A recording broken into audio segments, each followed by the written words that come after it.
Story time. So, hi people.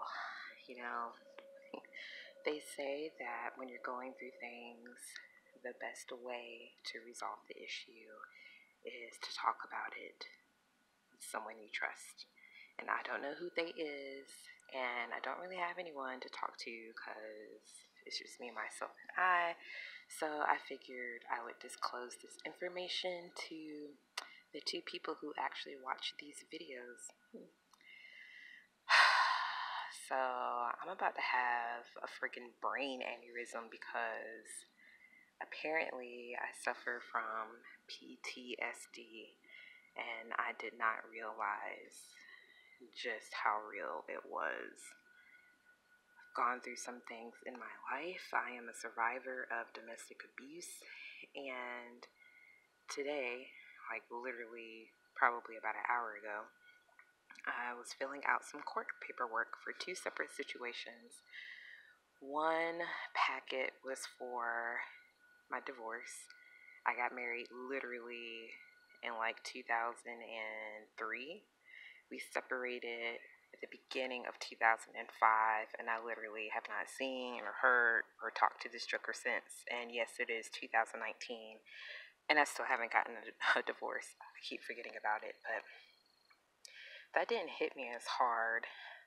But when I got to my other packet of court documents, which was for the custody of my two youngest children, that took me for a doozy. And I literally have spent the last hour trying to get rid of the residual emotions resulting from just that whole experience. So Storytime is going to be telling you about it. I know there are a lot of women who have experienced some form of domestic violence from someone they loved or thought they loved and thought they loved them back, whether it be emotional, physical, mental, or whatever, financial. And I've experienced all of that actually in my lifetime. This last significant other that I thought I was going to be with forever, that's why I had two kids with them, because we pledged to be with each other. No, we didn't get married. I didn't want to get married again. Plus, obviously, since I'm filling out divorce paperwork, I haven't legally gotten divorced yet. But, yeah, like that dude, it started out all gravy, as it always does. He was my friend for about 3 years. There was a lot during that 3 years when he would constantly hit on me, try to take me out. Sometimes we did go out, as friends or whatever. And then after that 3 years, I was like, you know what? I've been single for a while. I am interested in this guy. I'm attracted to him. Why not? Let's see where it goes. And that turned into a romantic relationship, which lasted about 3 years. Almost 2 years in is when I had our first child together. And after it ended is when I ended up giving birth to our second child together. But once I got pregnant, things turned to the worst, which is really backwards. But he became really mentally abusive, always calling me names. And I would brush it off, be like, hee hee ha ha, whatever. I would talk mess back to him. I wasn't scared to talk mess back to him. But when I was 5 months pregnant, one of the smallest things ever turned into something extremely physically violent, especially for me to be pregnant. I don't even know if I want to go into the nitty-gritty details, but it was a bad situation. I trespassed him from my house. I lived a single life, and then mommy guilt started to set in, and I was like, he's always wanted to be an in-house father. He had a previous child from a previous relationship that when they interacted, it seemed so wholesome and everything. So after a couple of months, I took this dude back. Super big mistake, but it happened. And like it usually happens, things were good for a while. And then the cycle started over. It was mental abuse here and there. I would make my threats to leave. He would shape up for a little bit and then it would start again. It was just this vicious little cycle. And then fast forward to my second pregnancy, and this dude just really upped the level of his physical violence to the point where I'm 8 months pregnant and I really, really thought I was going to lose my life. And the way it happened, it still befuddles me because I was about to go to work. I came home to charge my phone. We're sitting outside. It's a beautiful day. We're laughing, talking, giggling. He doesn't go to work until later on in the afternoon. I was supposed to go to work that morning. And then he starts to his term play fight with me. I'm not in the mood. I'm 8 months pregnant. So, I push him off me like, stop, I'm serious. And I don't know what happened in his twisted mind, but he felt big enough offended or threatened or whatever that it turned into him trying to kill me, basically. No regard for the baby, obviously, in my belly. Felt like he was trying to kill her too, the way he was attacking my little tummy. But needless to say, that happened on a morning, and he was supposed to go to work that afternoon, right? I left when I could. That dude kept me trapped in the house for a long time. It took me a while to sneak and get to the kitchen where the knives were. Excuse me. And I was going to stab that fool. I grabbed the two biggest knives I could, and that was the only way he would let me out the house because he could see it in my eye. Like, I was getting out of that house. And that night, I left. I have an SUV. I put everything I could in that SUV. My kids were already somewhere else. My older kid was in school. My baby that had been born was at the babysitter.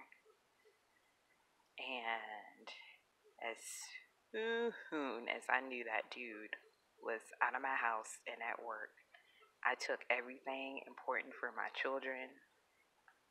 I got my children. I straight bounced, like, left everything.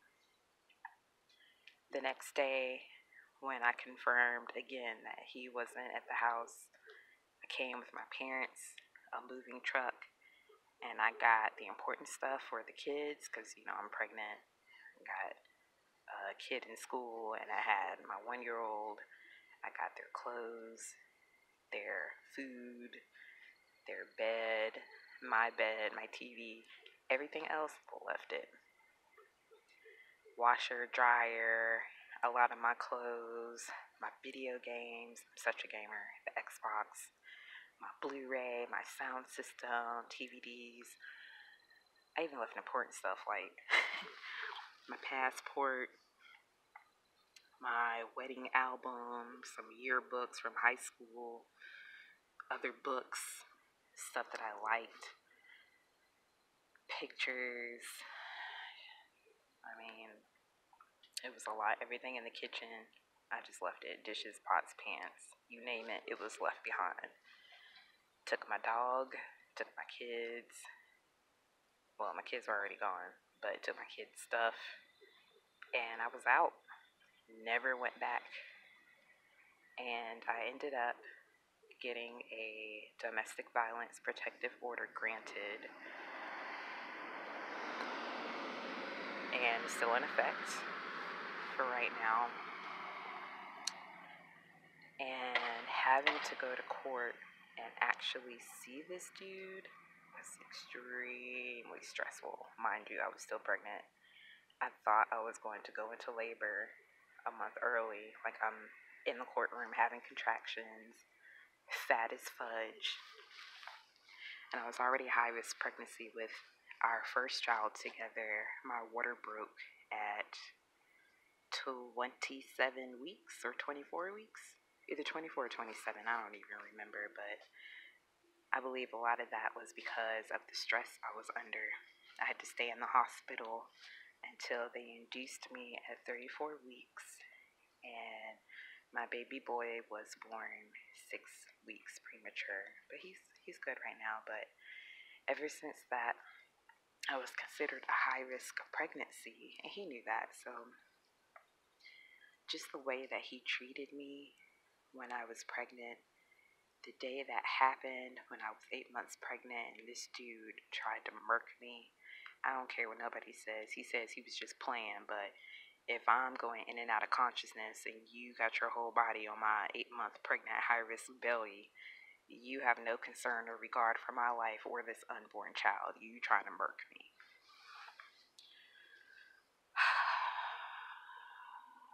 Lost my train of thought, but yeah. And ever since then, I've just been living in my head to the best of my ability. In my mind, I've put it behind me. It took many, many nights of tears and crying and woe is me and how did this happen? A lot of shame, guilt, blame, all that good stuff. And then trying to work through the negative emotions to get to the positive emotions of I am safe, I have me, I have my children, I have a new start on life, I'm away from this toxic situation.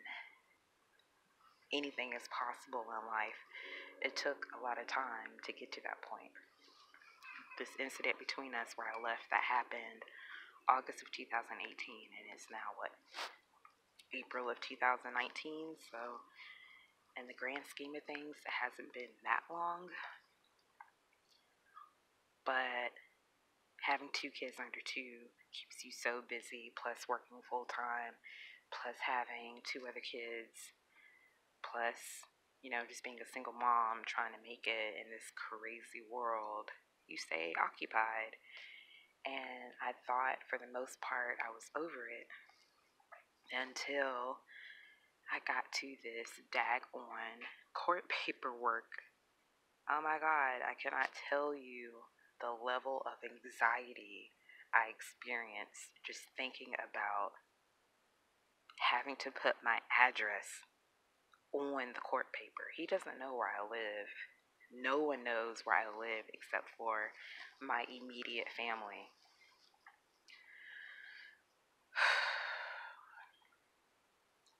And just the plaintiff, I would be the plaintiff.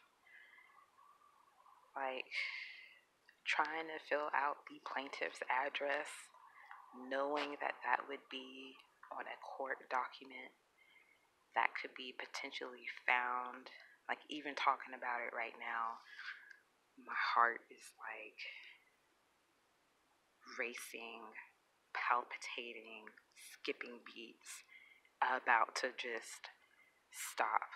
There's a deep, heavy pain and pang in my chest, and it's been like that for like the last hour. I can't deal. I have to deal because my kids are counting on me. But bruh, I didn't expect it to be this bad. Now when we went to court, this is the backstory on why I have to fill out these papers now. When we went to court, I got my protective order issued for a year back in October. Since one baby was born, the other one was still in utero, child custody was brought up as a part of the protective order. And he said he didn't want anything to do with our child that was already born. So it was assumed that he wanted nothing to do with the child that was unborn. And I had a lawyer, he didn't. He discussed that with the lawyer. I wasn't present for the conversation, of course. But the judge didn't believe him. So the judge literally interrogated him like, are you sure you don't want to see your kid? Are you positive? I want you to really, really think about it. No lies, she went on for like a straight 8 to 10 minutes. It felt like 3 years of her almost begging him to see our child together. And he was like, no, I got to go to work. I ain't worried about it. I'm serious. I know what I'm saying. Sign the paper, Your Honor. I don't want to see him. I don't need no visitation. Sign custody over to her, right? So in my state, whenever custody is a part of the protective order, it's only temporary. And the order expires after a year. So even if I go renew the actual protective order, the custody portion expires after a year. And then in my state, it's fair game. If he ever gets a hold of the child, he can keep the child until I take him to court for custody. So during this temporary custody year, that's on court paperwork, it's my responsibility to file for permanent custody, so that it's a permanent order that will last until he petitions the court to change something about it. So yeah, that's the backstory. I've held onto these court documents since back in October. I had to be in my residence because I'm in a completely different place than where I was. So I had to live here for 6 months before I could file in my county. And I just got the bubble guts just trying to fill out the friggin' paperwork. And it just made me reflect on how just stupid and ridiculous this is. You know, I'm in my 30s, my mid 30s. I have 4 kids, too many stories of toxic, horrible relationships. Like, I just never expected this to be my life. You know, I'm very independent. Like I said, I have no friends, so I do everything on my own. My parents are a godsend. They help me out with childcare because paying for childcare is a beast.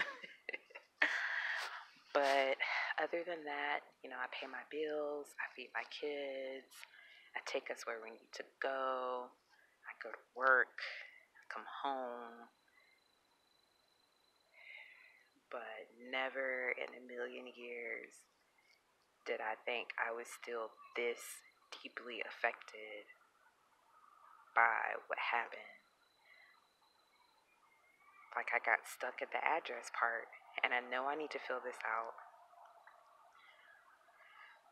But for real, the headache, blurry vision, the lump in my throat from thinking I'm about to throw up right now, the heart pain. Child, I almost thought I was about to develop the shakes, and it just irritates me. It makes me mad because it feels like some sort of control that he still has on my life. But if you're going through it or know someone that is going through it, tell them that they are not alone.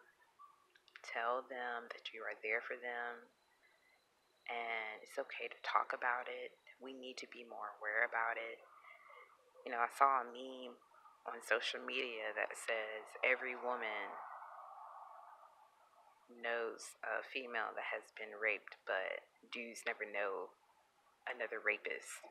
And I'm not talking about rape right now, but the same sentiment almost applies to me in this situation, because I can tell you a bunch of other females who have experienced some form of domestic violence, but I've never heard of another dude talk about another guy they know who is an abuser or is violent or is inappropriate with their significant others, or, you know.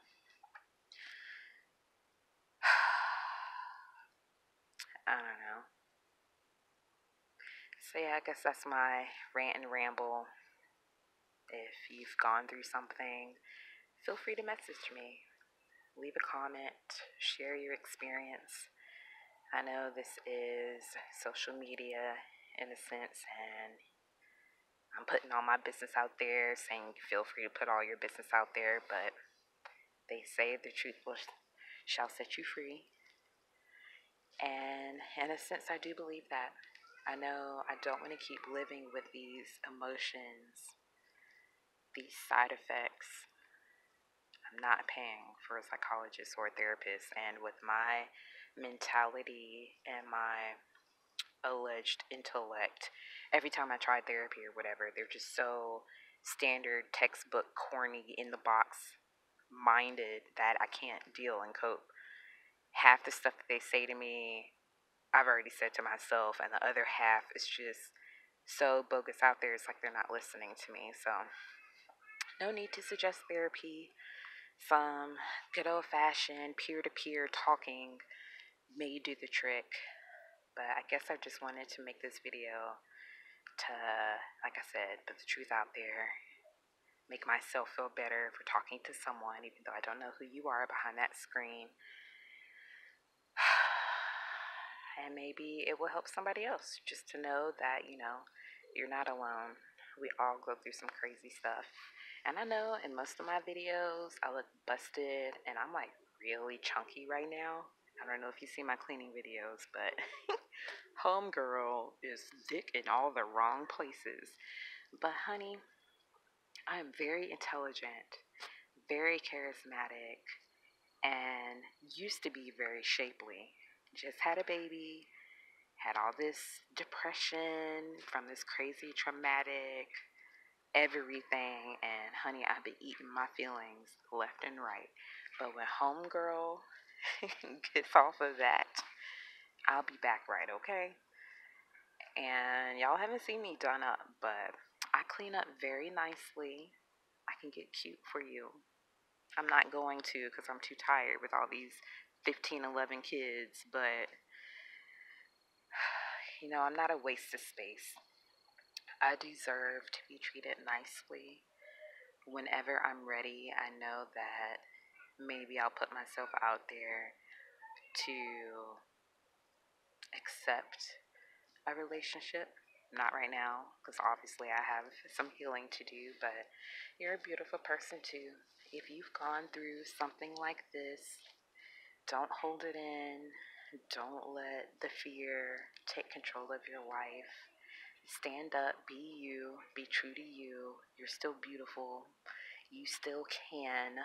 You can be whatever you want. You can achieve whatever you want. Your dreams are there. Go after them. Fulfill them. Screw those effers who effed with your time, who wasted your time, but take it as a lesson learned. But yeah, at this point I'm rambling like hell, so I'm gonna sign out. Deep breath for the people. But as you know, in life, nothing is perfect. Just remember to take the good with the bad, one day at a time, okay? Peace out.